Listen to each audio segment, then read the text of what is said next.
Astrônomos estimam que o diâmetro do universo observável passa de 90 bilhões de anos-luz. Isso é mais do que 800 bilhões de trilhões de quilômetros de uma ponta do cosmos à outra.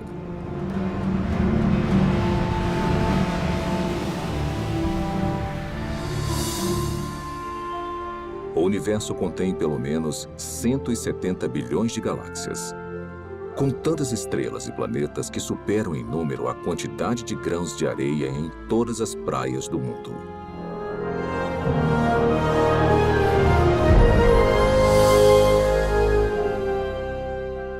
Dentro deste oceano cósmico, uma esfera de água e rochas é lar para mais de 8 milhões de espécies de organismos vivos. Esta realidade inspirou inúmeras especulações, incontáveis teorias e uma pergunta muito intrigante.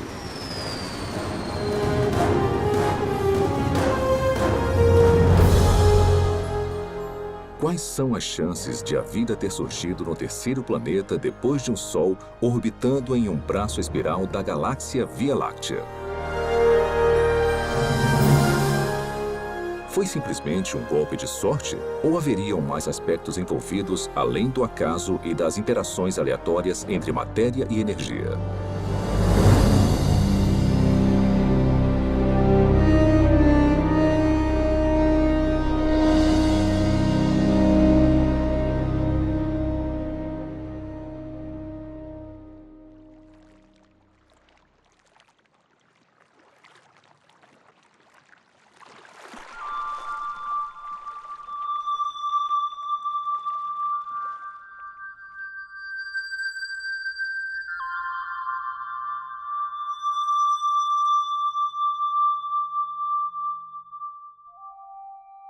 Sendo os habitantes humanos da Terra, é fácil subestimarmos a vida.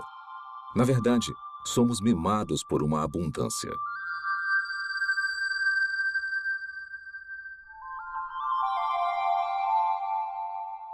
O nosso clima e a nossa geografia suportam uma biosfera que pode ser única no universo.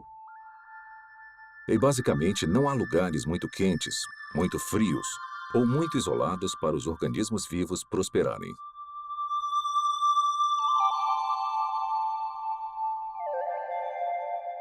Dentre essa diversidade espetacular, talvez o maior desafio já encarado pela ciência ecoe de todo inseto, sequoia e baleia. Como a primeira vida passou a existir em um momento em que não havia vida de nenhum tipo? Como surgiu a vida na Terra? Por onde começar? Tem dezenas de teorias. E dá para perceber que tem uma grande diversidade de pontos de vistas, e muitos são mutuamente contraditórios. Para começar a tentar decifrar o mistério, você precisa fazer suposições sobre o que deve ter acontecido num passado distante. Não há provas diretas, porque não tinha ninguém lá para testemunhar o evento. E não tem praticamente nenhum registro fóssil. O que nós nunca observamos, são compostos químicos sem vida, formando uma célula. Então, temos um campo de pesquisa em que a ação importante já aconteceu.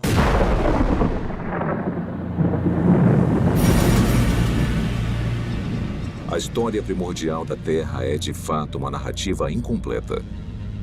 Mas apesar da ausência de provas físicas, a maioria dos cientistas acredita que a vida se originou quando a energia atingiu substâncias inorgânicas nos oceanos, crosta e atmosfera do planeta, para criar os componentes básicos para a primeira célula autorreplicante.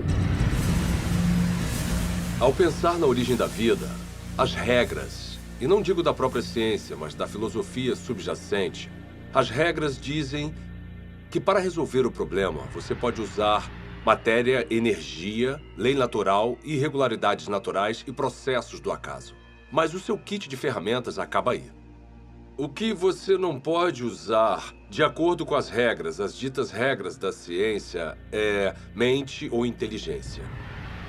Se tivermos que dar um nome a essa posição, não tem um nome melhor do que materialismo científico. Uma filosofia que diz que a única explicação aceitável deve ser dada com base na matéria e na energia. E se você não consegue resolver o problema com essas ferramentas, você não pode mudar as regras. Então, partindo dessa perspectiva, como a vida se originou a partir de apenas matéria e energia? Agora, tenta resolver o problema. Como construir uma célula? Toda vida que já existiu na Terra é composta de células. E os indícios para sua origem estão entrelaçados em uma rede de máquinas moleculares.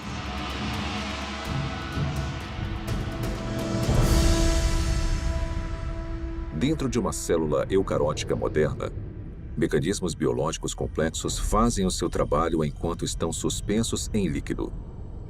Não há vida nessas máquinas, mas juntas elas permitem crescimento, movimento, metabolismo e reprodução. As funções vitais da vida.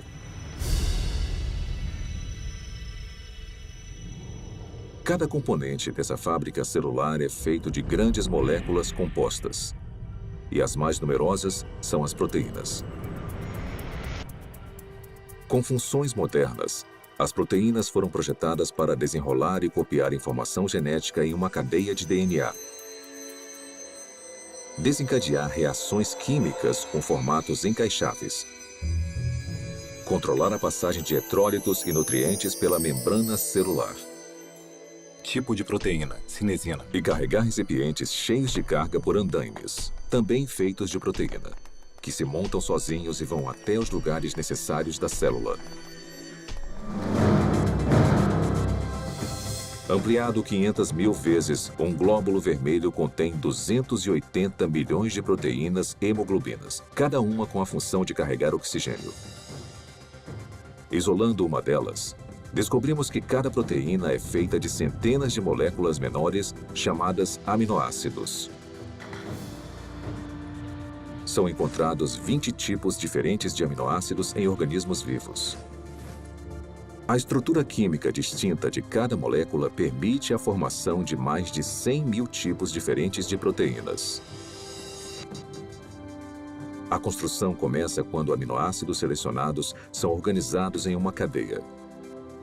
É um processo que costuma ser comparado à organização de letras do alfabeto em palavras e frases com significado.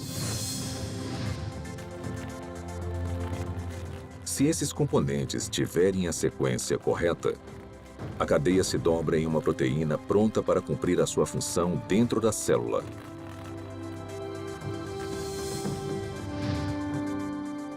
Mas se os aminoácidos forem arranjados na ordem errada, a cadeia não vai se dobrar e eventualmente será destruída. A célula viva mais simples contém pelo menos 300 tipos diferentes de proteínas e o mecanismo biológico necessário para crescer, se reproduzir, converter energia, guardar e processar informação genética e proteger os seus conteúdos do mundo externo. Componentes e funções similares também seriam necessários na primeira célula viva. Agora vamos aplicar essa química básica a uma teoria familiar para a origem da vida. Os cientistas especulam há muito tempo sobre oceanos primordiais cheios de aminoácidos que flutuavam como carrinhos de bate-bate. Talvez algumas dessas colisões aleatórias tenham produzido uma cadeia longa o suficiente para se dobrar em uma proteína. Depois, mais aminoácidos se juntaram a mais cadeias que se dobraram em ainda mais proteínas. Simultaneamente, outras moléculas complexas, incluindo ácidos nucleicos, gorduras e açúcares, também se juntaram para formar componentes essenciais. Então, sem previdência ou direção, a combinação certa de moléculas se juntou de alguma forma nessa sopa química para formar uma membrana que envolvia todas as máquinas específicas necessárias para uma célula autorreplicante. E pronto! Vida a partir de uma matéria não viva. Tudo parece tão plausível. O problema é que, na Terra primitiva, a complexidade interna necessária para sobreviver seria enorme. Porque a vida, como a conhecemos, é caracterizada por máquinas celulares e muitas delas. E se você tirar esse hardware essencial, a célula deixa de existir. Porque chega um momento em que ela não consegue se simplificar mais e ainda existir. Uma simplificação maior seria a morte. Costumamos ouvir críticas como: você não pode projetar a biologia celular moderna no passado. Porque o que quer que tenha sido a primeira célula, ela era mais simples do que o que vemos hoje. Tudo bem, eu posso entender isso como uma premissa. Descreva então a primeira célula. Membrana celular. Para ser a célula viva, você precisa de uma barreira, uma membrana que a proteja do resto do ambiente. Essa membrana precisa permitir seletivamente a passagem de nutrientes específicos e matérias-primas necessários para combustível e energia. Você também vai guardar grandes quantidades de informação genética em cadeias de espiral de DNA. Essas instruções detalhadas para a vida são copiadas com uma precisão notável. Então, em fábricas chamadas ribossomos, essa informação é convertida em cadeias de aminoácidos e proteínas. Replicação celular. Por fim, você vai estar equipado com tudo o que precisa para reproduzir as gerações futuras de células. Essas funções básicas são realizadas por todos os seres vivos. São, de certa forma, características do que significa estar vivo. Então, seja uma célula do passado, uma célula bem simples, ou uma célula mais complicada de hoje em dia, não faz diferença, ela vai precisar realizar essas funções. Grande parte dos químicos acredita, assim como eu, que a vida surgiu espontaneamente, a partir da mistura de moléculas na terra prebiótica. Como? Eu nem imagino. George Whitesides, químico, Universidade Harvard. Apesar dos assombrosos obstáculos, a noção de que componentes químicos básicos se organizaram para formar uma célula viva é sugerida no mínimo 150 anos. Em 1871, Charles Darwin escreveu uma carta na qual descreveu um pequeno lago morno com todos os componentes químicos certos para criar a vida. Meio século depois, o bioquímico russo Alexander Oparin expandiu as ideias de Darwin. Em seu livro A Origem da Vida, ele teorizou sobre uma sopa primordial e uma progressão gradual de uma química simples até uma célula viva. Então, em 1952, essa hipótese foi testada. Stanley Miller, um aluno de pós-graduação da Universidade de Chicago, tentou determinar se uma química simples poderia produzir componentes reais de vida. O jovem cientista construiu um equipamento de vidro para simular o ciclo de água antigo e o encheu com uma mistura de gases que supostamente compunham a atmosfera da Terra primitiva. Miller aqueceu os componentes e atingiu os gases com descargas elétricas. Faíscas elétricas para desencadear uma reação. Poucos dias depois, um lodo parecido com piche se formou no vidro. Nele, Miller identificou 4 dos 20 aminoácidos encontrados em proteínas. Pela primeira vez, sob condições supostamente naturais, moléculas cruciais para a vida foram geradas a partir de matéria e energia. Houve muito alvoroço quando o experimento de Miller foi publicado pela primeira vez, porque parecia ser fácil conseguir os componentes dos seres vivos. E se era fácil conseguir os componentes, talvez não fosse tão difícil transformar esses componentes químicos nas primeiras células vivas. Apesar de sua premissa ser inovadora, o experimento de Stanley Miller logo foi considerado muito falho, pois ele não havia usado os gases corretos, negligenciando o nitrogênio, o dióxido de carbono e o oxigênio, que teriam destruído as moléculas necessárias para a vida na Terra primitiva. Mas apesar dos erros, o trabalho de Miller inspirou outras tentativas de recriar as condições pré-bióticas.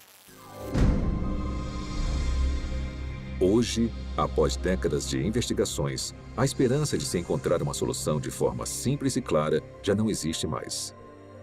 Mesmo assim, as pesquisas sobre a origem da vida continuam por todo o mundo. Sua hipótese essencial de que as células vivas surgiram através da química natural agora é conhecida como evolução química. A evolução química vem com muita bagagem.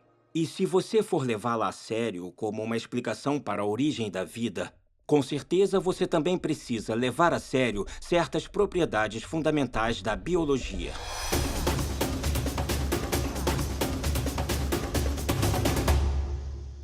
As moléculas envolvidas na vida não têm inteligência, não têm previdência. Elas não têm como saber o que precisam fazer depois para então conseguirem se transformar em química orgânica. Se eu colocar aminoácidos em um tubo de ensaio no meu laboratório, mesmo se eu esquentar e misturar muito bem, e fizer isso por 100 anos, 1000 anos, 10.000 anos ou 1 milhão de anos, nada aconteceria. Aminoácidos, nucleotídeos, lipídios. Sozinhos, eles não representam a vida. São inertes. Não se reproduzem, não guardam informações. De certa forma, são ingênuos. Eles não acordaram um dia e falaram: "Ei, vamos nos juntar e construir uma célula que consiga se replicar." Isso não aconteceu. A química por si só é indiferente ao fato de algo estar vivo ou morto. A seleção natural não funciona para criar a primeira célula porque a seleção natural não consegue operar em nada a não ser que tenha alguma forma de herdar e monitorar mudanças e de escolher o melhor sobrevivente para avançar. Para ter alguma seleção, são necessárias células. Então, se você quer explicar a origem das células, você não pode usar a seleção. Porque a seleção exige a existência da mesma coisa que você está tentando explicar. A seleção natural tem que funcionar sobre uma célula que tenha um sistema genético e que seja capaz de se reproduzir. Sem isso, a seleção natural é completamente irrelevante. A auto-organização é a ideia de que os componentes químicos podem se organizar sozinhos de forma a se transformarem em objetos ricos em informações e com um propósito. As moléculas e os átomos podem se auto-organizar em um certo sentido. O sal seria um exemplo. No sal, tem íons de sódio e de cloreto. E eles interagem uns com os outros porque têm cargas positivas e negativas. Então, essa afinidade natural leva à formação de cloreto de sódio, cloreto de sódio, cloreto de sódio, que pode se compactar de uma forma estereotipada para criar um cristal. Os cristais de sal são a mesma coisa, repetida várias e várias vezes. Se um cristal de sal fosse um livro, seria um livro com uma palavra só. Geometrias com repetições regulares como essa não carregam um tipo certo de informação. Informação que você precisaria para criar uma proteína. A sequência que vemos em uma proteína é altamente irregular. Não tem como prever qual vai ser o próximo aminoácido com base nos que já apareceram. Então, a auto-organização que nós observamos no mundo natural é o tipo de processo errado para a construção das estruturas ricas em informações dos seres vivos. Quando você elimina a seleção natural e a auto-organização e percebe que as moléculas não têm a habilidade de pensar ou se programar de forma alguma, o acaso volta à questão. E os cientistas odeiam o acaso como explicação para a origem da vida. Acaso? Por que o acaso é uma opção tão insatisfatória? Talvez porque muitos analistas fizeram as contas e entendem a grande improbabilidade de sucesso.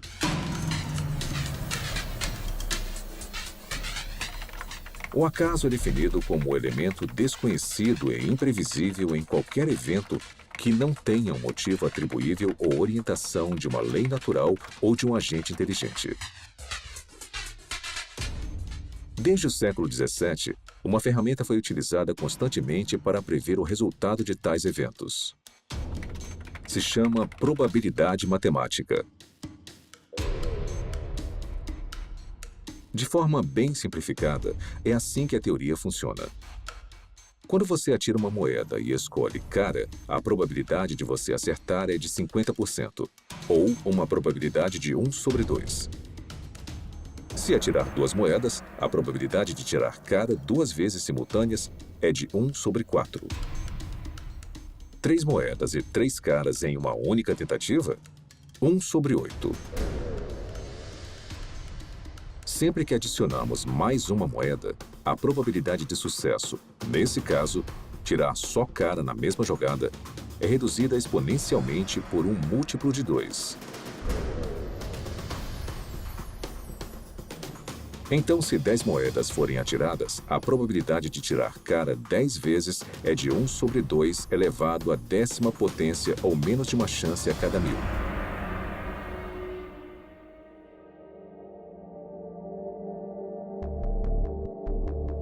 Quando aplicado à origem da vida e à formação aleatória de grandes biomoléculas, a teoria da probabilidade esclarece as limitações do acaso como um agente criativo na Terra primordial.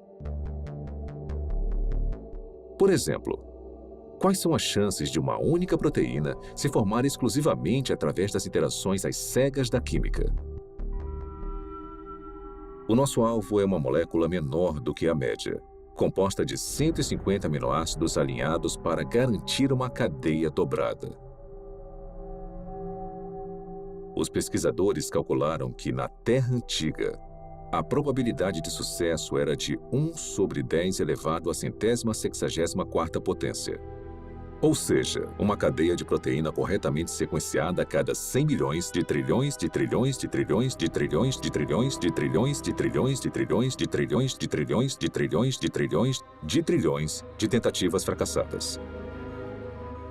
Mas apesar dessa grande improbabilidade, alguns teóricos argumentam que, com tempo suficiente, qualquer coisa é possível. Está bem? Vamos tentar a validade dessa opinião. Vamos começar estabelecendo um ambiente ideal para a evolução química. Um mundo imaginário que dará ao acaso toda a oportunidade de sucesso. Primeiro, vamos lotar os oceanos de aminoácidos. Ou seja, todos os átomos na Terra, incluindo todo o suprimento de carbono, nitrogênio, oxigênio, hidrogênio e enxofre, estão disponíveis para formar 10 elevado à 41ª potência de conjuntos completos dos 20 tipos de aminoácidos usados na criação de proteínas. Depois vamos alterar as leis da natureza para proteger esses componentes dos raios de luz ultravioleta destruidores e da contaminação química na sopa primordial.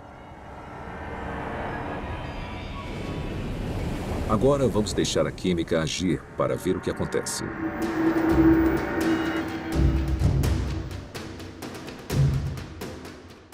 Os aminoácidos começam a se juntar furiosamente. No nosso experimento, uma cadeia inteira com 150 unidades se forma sozinha em apenas 1 segundo. Como os 20 tipos de aminoácidos estão disponíveis, na maioria dos lugares, há uma probabilidade de 5% ou de 1 sobre 20 da molécula correta se alinhar na cadeia. Se a sequência estiver incorreta, a cadeia é destruída imediatamente e se inicia um novo agrupamento. Por todo o planeta, 6 milhões de bilhões de trilhões de tentativas vão acontecer a cada minuto.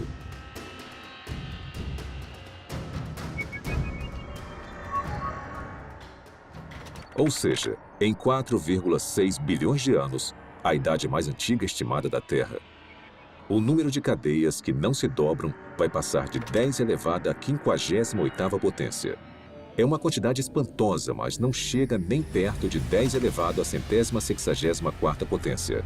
Aproximadamente as tentativas necessárias para se criar uma proteína de 150 aminoácidos por acaso. Então, se a química não direcionada não consegue criar a nossa cobiçada molécula durante toda a história da Terra, quanto tempo teria sido necessário? Para descobrir, vamos fazer um passeio.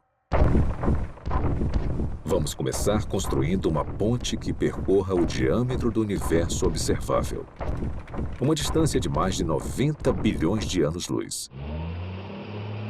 Depois, vamos colocar uma ameba em uma extremidade da ponte. Esse organismo unicelular vai viajar a velocidade espontaneamente de 30 centímetros por ano. Começar. Enquanto esperamos uma proteína se formar por acaso, a ameba se arrasta por mais de 5 bilhões de bilhões de bilhões de anos para cruzar todo o universo e depois voltar. Mas esta corrida está só começando. A ameba sai de novo. Consegue chegar à outra extremidade do cosmos e depois volta para casa. Mesmo assim, nenhuma proteína funcional está à vista. Para a próxima viagem, vamos incluir uma carga, um único átomo.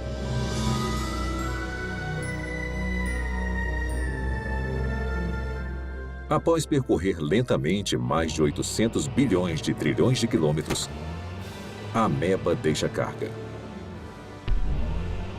e volta para pegar mais. Será que ela vai voltar antes da nossa proteína sortuda se formar? Com certeza. Na verdade, ela vai fazer mais 10 viagens completas. Depois 20, 100, 1000. E ainda não há nenhum sinal de uma molécula utilizável. A ameba continua fazendo viagens completas até carregar todo o átomo da Terra. Depois, todos os átomos do nosso sistema solar. Depois, todo o planeta e estrela da Via Láctea. Um átomo por vez. Na verdade, enquanto esperamos uma proteína se formar sozinha, a ameba tem tanto tempo que, se movendo a apenas 30 centímetros por ano e carregando um átomo por viagem, ela vai transportar todo o universo, mais de 56 milhões de vezes. É esse o tempo que demoraria para o acaso criar uma proteína funcional.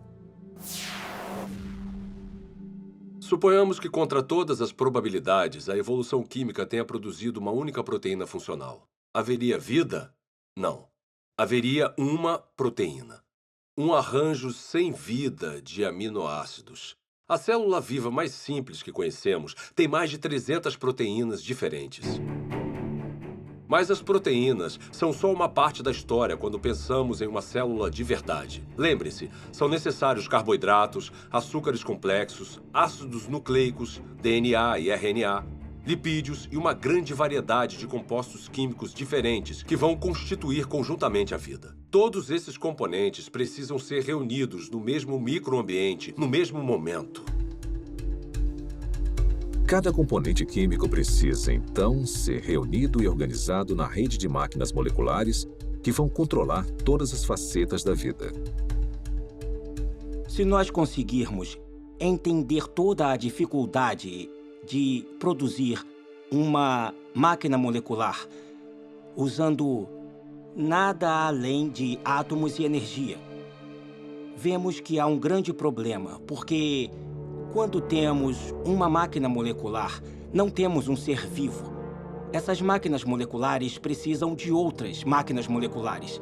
E mesmo se a natureza fosse capaz de produzir todas as máquinas moleculares necessárias, não seria o suficiente. Todas elas precisariam estar juntas em um espaço pequeno envolvido por uma membrana que chamamos de célula. Pelo meu conhecimento do que é necessário para se criar uma célula, tudo tem que acontecer na mesma hora. Não pode acontecer uma parte por vez, porque tudo trabalha junto em um loop causal. O mais alto nível de organização transcende as partes. A organização espacial na célula exige que as moléculas estejam no lugar certo na hora certa. O DNA é copiado para o RNA. A polimerase que faz a cópia precisa encontrar o lugar certo no DNA para começar a copiar. O RNA precisa se ligar de alguma forma aos ribossomos, que precisam estar em um lugar específico, e então as proteínas criadas precisam ir a um outro lugar específico. Isto é muita coisa para ser explicada pelo acaso. A probabilidade de eles estarem no mesmo espaço ao mesmo tempo se torna mais do que inimaginável. E a probabilidade deles estarem cercados por uma membrana, assim como uma célula, é basicamente impossível. Tirando o acaso da questão, a busca por uma explicação materialista viável seguiu em várias direções. As teorias incluem superfícies de argila com rachaduras, para onde as moléculas orgânicas poderiam ser atraídas e alinhadas em cadeias de ácidos nucleicos e aminoácidos. Fontes hidrotermais no fundo do mar, que expeliam componentes químicos de caldeirões subaquáticos aquecidos a centenas de graus. E oceanos primordiais cheios de RNA. Uma molécula versátil, capaz de armazenar e replicar informação genética, teoricamente sem a ajuda do DNA ou de proteínas. Propostas como essas causaram um interesse considerável. Mesmo assim, todas encaram o mesmo obstáculo que derrubou o acaso: a transformação de componentes sem vida nas biomoléculas complexas da vida. Esse problema fica evidente na hipótese do mundo de RNA. O mundo de RNA é a ideia de que é possível juntar nucleotídeos suficientes para criar uma cadeia longo o suficiente para se autocopiar e, depois de se copiar, fazer a mesma coisa novamente. Os pesquisadores da origem da vida supõem que a primeira vida era composta de nada além de RNA e podia, de alguma forma, criar um mundo mais complexo, onde há proteína e DNA. Ninguém sabe como isso aconteceria. Desde a apresentação do mundo de RNA, a aceitação da teoria aumentou, apesar das várias limitações, inclusive a durabilidade da molécula. Se você apenas olhar para uma molécula de RNA, ela parece se desintegrar. Trabalhar com RNA é extremamente difícil, porque ele é muito delicado. Ele foi criado para ser um depósito temporário de informação. E, em consequência da sua delicadeza, é muito improvável que ele seja útil como algum tipo de ponto de partida para a existência da vida. Então, o RNA não pode preceder a primeira célula porque precisa estar dentro de um ambiente celular para ficar estável, para ser copiado e para ser útil. Hoje em dia, moléculas de RNA são criadas em condições de laboratório. Para muitos bioquímicos, essas cadeias sintéticas de ácidos nucleicos são pelo menos uma confirmação parcial de que a evolução química criou a vida na Terra primordial. Para criar RNA no laboratório, você precisa limpar as superfícies, limpar as pipetas, usar luvas especiais e deixá-lo coberto. E depois torcer para não haver contaminação, porque se houver, o RNA já era. Depois, você precisa resolver o problema do sequenciamento. Então, você precisa de cientistas trabalhando duro para sequenciar o RNA, tentar combinações diferentes e encontrar uma que possa se copiar. Depois, você precisa ter uma cadeia complicada de RNA, que consiga funcionar como a herança e como a enzima no sistema. E as maiores mentes do mundo estão trabalhando nisso, mas ainda não conseguiram resolver o problema. Refletindo sobre a origem da vida e as implicações do RNA sintético, o químico Robert Shapiro observou: a falha nesse tipo de pesquisa não é a química. A falha é a lógica de que o controle experimental de um laboratório moderno estaria disponível na Terra primordial. Na verdade, as chances contra o RNA se formar sozinho são astronômicas.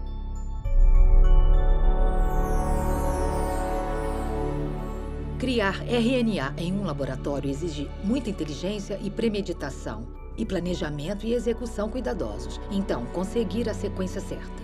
Sem consciência, sem intenção, não vai acontecer. A probabilidade da evolução química é ainda mais enfraquecida pela composição da sopa primordial. Se a sopa primordial tiver existido, ela teria sido um grande caos quimicamente. Há vários tipos de reações cruzadas opostas que teriam acontecido na Terra primordial e que interfeririam com a química que você deseja. Ou seja, moléculas que não são utilizadas pelos seres vivos e que são prejudiciais aos seres vivos. As condições na Terra primordial eram hostis à vida, eram hostis à formação dos tipos de ligações necessárias para criar moléculas biológicas. E foi aí que surgiu um grande problema. Porque a água quebra as ligações que prendem as proteínas. A água quebra as ligações que prendem os ácidos nucleicos, como o DNA. A água quebra as ligações que prendem polissacarídeos, como amido e celulose. Então, a origem da vida não pode ter acontecido na água.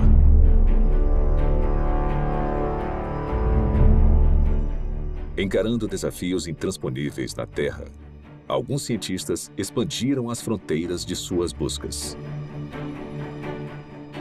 Em 1976, o biólogo vencedor do Prêmio Nobel Francis Crick propôs uma alternativa radical para a origem da vida. Crick sugeriu que o nosso planeta foi semeado com organismos microscópicos, que foram transportados de outra parte do universo, por uma civilização alienígena. Essa teoria é chamada de panspermia.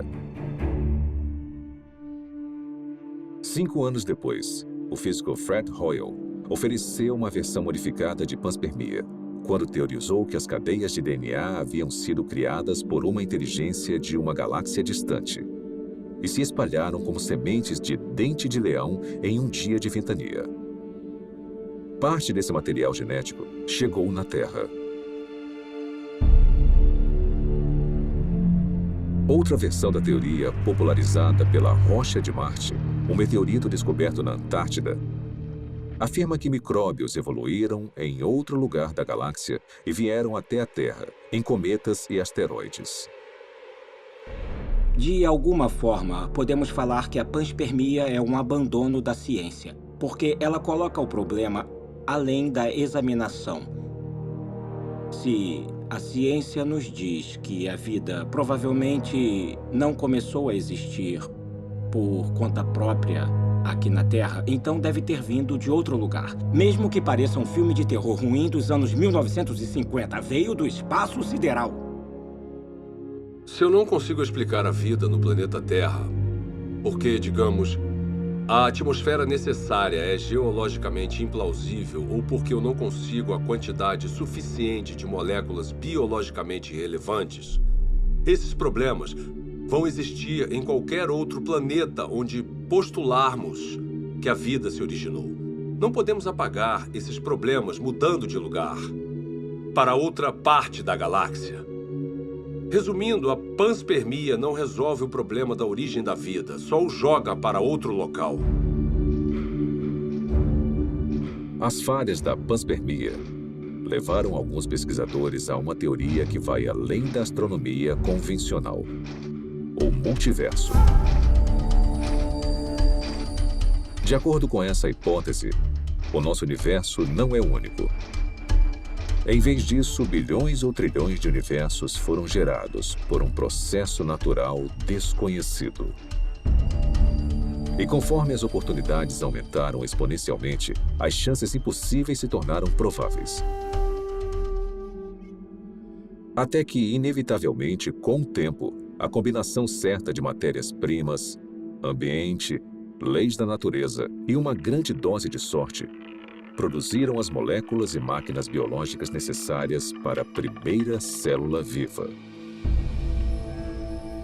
Em outras palavras, em um vasto e teórico oceano de universos, alguém tinha que ganhar a loteria cósmica, e fomos nós. Quando eu leio algum livro sobre a origem da vida que considera alguma proposta para a formação, como digamos, de RNA ou proteínas, E até o autor admite que é quimicamente implausível. Eu me pergunto como ele se meteu nesse pepino. Propor um caminho implausível para uma coisa que, para o mundo todo, parece ser planejada. Será que o materialismo científico é provavelmente falso? Ele se meteu nisso porque uma filosofia disse a ele. É a única resposta aceitável. E nesse impasse, eu quero falar ao autor, olha, você sabe que é implausível, eu sei que é implausível. O motivo de ter chegado até aqui, parado na beira desse penhasco que cai na implausibilidade, é porque bem lá atrás, você decidiu que só uma explicação materialista faria sentido. Quantas explicações diferentes e fracassadas dentro da caixa materialista nós precisamos ter antes de decidir que talvez precisemos sair agora dessa caixa. Talvez precisemos de outro tipo de explicação. Quando analisamos as várias teorias científicas, teorias da física, teorias da química, teorias sobre a formação de estrelas, essas teorias são sobre o mundo lá fora. Mas quando falamos sobre a origem da vida, estamos falando de uma teoria que nos envolve. O lugar de onde viemos, nossas origens definitivas, nossas visões de mundo, nossas filosofias, nossa ciência, tudo está ligado. E isso separa a pergunta sobre a origem da vida de todas as outras perguntas na ciência. A ciência natural não está desconectada de tudo o que sabemos ou acreditamos sobre o mundo. Então, uma pergunta limitada e aparentemente técnica, como o RNA surgiu, pode acabar se ligando no tecido da realidade a uma pergunta muito diferente, como, será que Deus existe? Deus é possível? É possível que Deus seja real? Se a vida, com toda a sua riqueza, não surgiu através de um processo estritamente físico ou natural, precisamos ter indícios disso. E eu acho que a origem da vida é o ponto central em que muita coisa acaba mudando. Eu olho para a natureza como um ser humano curioso e me pergunto, na minha visão, quais são os indicadores normais de inteligência? Eu os vejo na vida? E a resposta é, sim, em abundância. O que vemos nos sistemas biológicos é maravilhoso, é lindo, é elegante e quanto mais aprendemos sobre biologia, mais óbvio é o design. Quando eu comecei a me envolver com o design inteligente, tinha gente postando coisas na internet e falando: eu me formei no MIT e fui para a Universidade de Washington e pós-doutorado em Harvard. E elas falavam coisas como, ela era inteligente. O que aconteceu? Na verdade, o materialismo coloca vendas nos olhos da ciência e nós deixamos passar o que é mais significativo no mundo. Então, esse é um ótimo momento para ser uma cientista, porque nós temos a oportunidade de ver as coisas com novos olhos. A inteligência é extremamente útil como uma forma de explicar a origem da vida que realmente faça sentido com o que observamos na natureza. A natureza parece ter sido criada. A vida pode ter sido criada. O design, a inteligência explicam as coisas como toda a informação que vemos dentro de uma célula. Não tem nada de mágico nos seres vivos. Eu sou um cientista, eu não acredito em mágica. Eu acredito em mecanismos e causas que são suficientes para atingir o fenômeno que eu observo.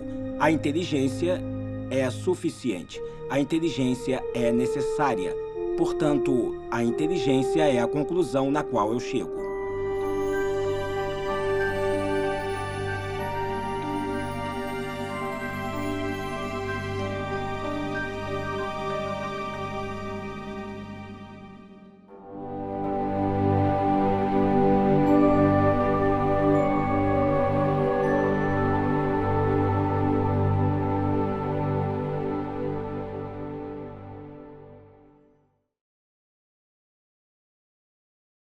Espero que tenham gostado de A Origem. Foi animador fazer parte de um projeto que chega ao cerne das grandes perguntas que influenciam profundamente a nossa visão de mundo de várias formas.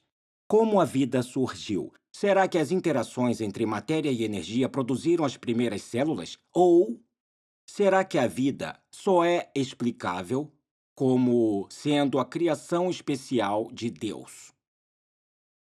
Nos últimos 30 anos, tecnologias espetaculares permitiram que os pesquisadores descobrissem e visualizassem a rede complexa de máquinas biológicas que trabalham dentro de cada célula viva.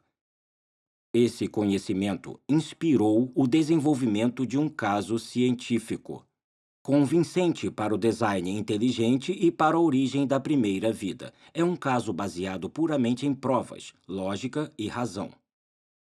Agora queríamos mostrar um pequeno vídeo que explica os princípios básicos dessa teoria, que algum dia pode revolucionar a forma como a ciência é praticada, ensinada e entendida por todo o mundo.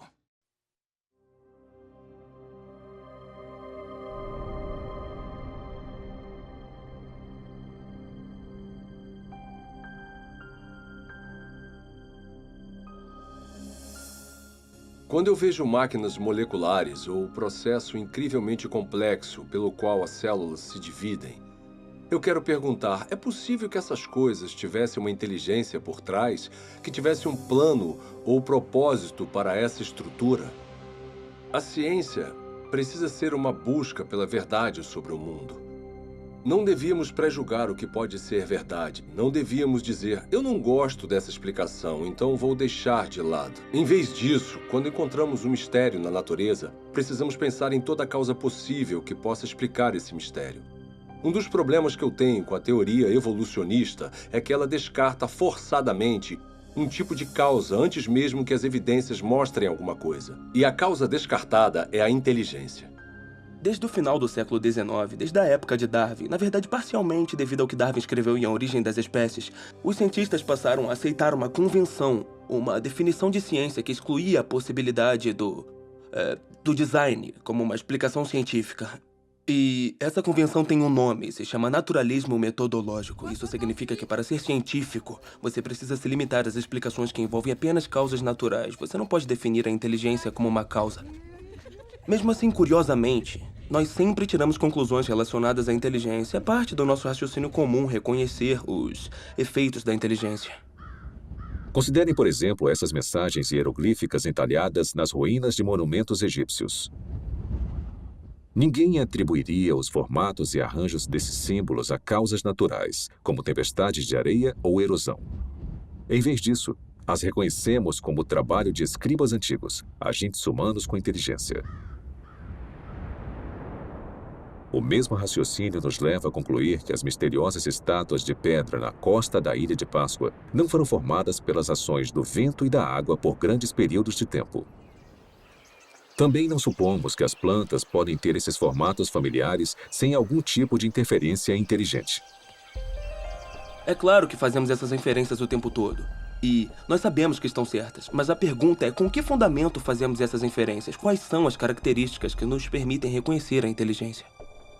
Recentemente, em um livro sobre a inferência do design, o matemático William Dembski fez um grande avanço na compreensão do raciocínio do design. Dembski identificou as características específicas dos artefatos que nos fazem reconhecer uma atividade inteligente prévia.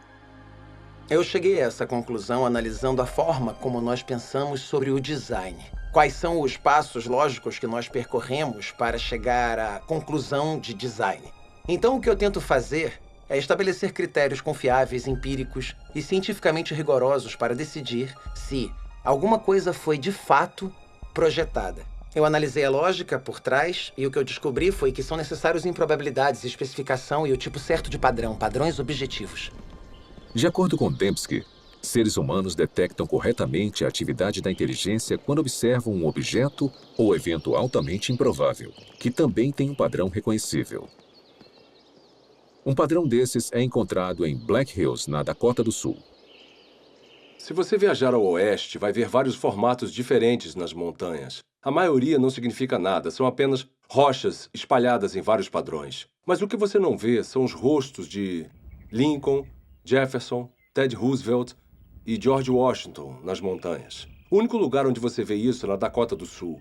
E isso está lá porque um escultor excêntrico decidiu que queria honrar esses presidentes e passar grande parte da vida esculpindo os rostos deles em uma montanha. Esse padrão é improvável. Uma encosta aleatória também é improvável, mas uma encosta aleatória não especifica nada. Mas nós sabemos que tinham 4 caras que foram presidentes dos Estados Unidos com um padrão específico nos rostos. E esses padrões na encosta da Dakota do Sul combinam com esses rostos familiares. Se eu olhar e ver os rostos, eu vou reconhecer imediatamente que são os rostos dos 4 presidentes, que são conhecidos a partir das cédulas, de imagens na Galeria Nacional ou de pinturas em livros. Então eu percebo que ao ver o Monte Rushmore, que não é apenas uma configuração de rochas altamente improvável, mas uma que combina com certos padrões independentes que indicam seguramente que tem inteligência envolvida ali. Temos então uma pequena probabilidade, especificação e design.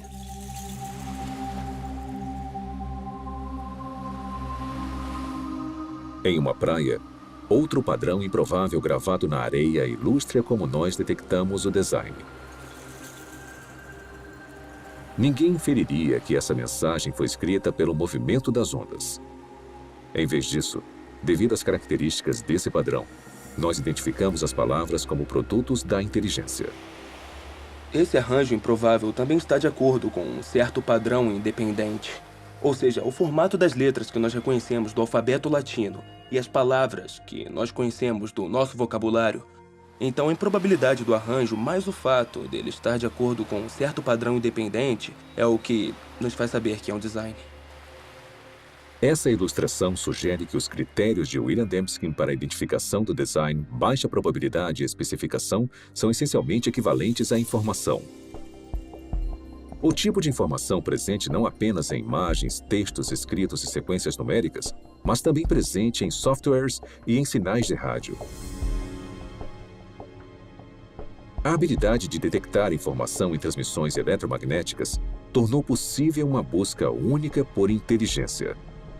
Há mais de 3 décadas, astrônomos envolvidos no SETI, um projeto de busca por inteligência extraterrestre, monitoram sinais de rádio do espaço sideral na tentativa de encontrar padrões ricos em informações. Tipicamente, radiotelescópios recebem ruídos aleatórios ou sinais repetitivos simples produzidos naturalmente por estrelas, galáxias e outros objetos celestes. Mas os astrônomos reconhecem que, se identificarem o sinal contendo informações, ele confirmaria a existência da vida inteligente fora da Terra. Alguns especulam que uma civilização extraterrestre possa ter tentado se comunicar transmitindo mensagens na linguagem universal da matemática. Talvez usando um padrão reconhecível, como uma série de números primos. Isso não acontece por acaso. São necessários complexidade ou improbabilidade, vários números primos e também ter um padrão. E tem que ser o tipo de padrão certo, não um padrão que você está impondo. É um padrão que existe objetivamente. Até hoje, a pesquisa do SETI falhou em detectar qualquer padrão ou informação que indicaria que há inteligência em uma galáxia distante. Mas em outro universo, mais próximo de nós, cientistas descobriram uma gama de informações dentro do núcleo da célula viva. O DNA tem uma estrutura ideal para carregar informação. Nos A's, C's, T's e G's, as bases da dupla hélice do DNA, há o potencial para armazenar uma grande quantidade de informação. Na verdade, não há nenhuma entidade no universo conhecido que armazene e processe mais informação de forma mais eficiente do que a molécula de DNA. Um conjunto completo do DNA humano tem 3 bilhões de caracteres individuais.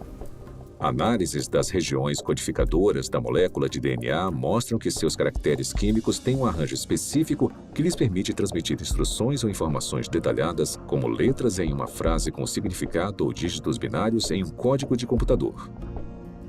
Bill Gates disse que o DNA é como um programa de computador, mas muito mais complexo do que os que nós conseguimos criar. Se você pensar sobre isso, mesmo que por um minuto, é uma observação altamente sugestiva, porque nós sabemos que o Bill Gates não usa vento, erosão ou um gerador de números aleatórios para criar um software. Na verdade, ele usa engenheiros inteligentes, engenheiros de software. Então, tudo que sabemos com base na nossa experiência sugere que os sistemas ricos em informação são criados a partir do design.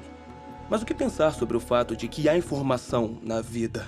Em toda célula viva de todo organismo vivo. Esse é o mistério fundamental de onde vem essa informação?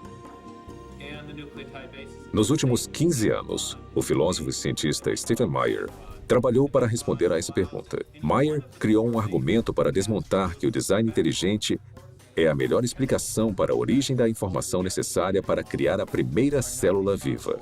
A informação que a molécula de DNA usa. Faz parte da nossa base de conhecimento o fato de agentes inteligentes poderem criar sistemas ricos em informações. Então, o argumento não se baseia no que não sabemos, mas sim no que nós sabemos sobre a estrutura de causa e efeito do mundo. Sabemos que, até agora, não há uma explicação naturalista. Nem uma causa natural que produza informação, nem seleção natural, nem processos de auto-organização e nem o puro acaso. Mas nós sabemos de uma causa que é capaz de produzir informação, que é a inteligência. Então, quando as pessoas inferem o design a partir da presença de informação no DNA, estão fazendo na prática o que se chama nas ciências históricas de uma inferência à melhor explicação. Quando encontramos um sistema rico em informações na célula, na molécula de DNA especificamente, podemos inferir que a inteligência teve um papel na origem desse sistema, mesmo não estando lá para observar o surgimento do mesmo. Há 150 anos, Charles Darwin transformou a ciência com a sua teoria sobre a seleção natural. Hoje, essa teoria encara um desafio formidável. O design inteligente provocou uma descoberta e um debate intenso sobre a origem da vida na Terra. E para um número cada vez maior de cientistas, ele representa um paradigma. Uma ideia com o poder de, mais uma vez, redefinir os fundamentos do pensamento científico. Durante o século XIX, os cientistas acreditavam que haviam duas entidades fundamentais, matéria e energia. Mas conforme entramos no século XXI, tem uma terceira entidade fundamental que a ciência precisou reconhecer, que é a informação. Então, à medida que encontramos a biologia da era da informação, cresce a suspeita de que o que vemos na molécula de DNA é, na verdade, um artefato da mente, um artefato da inteligência. Uma coisa que só pode ser explicada através do design inteligente.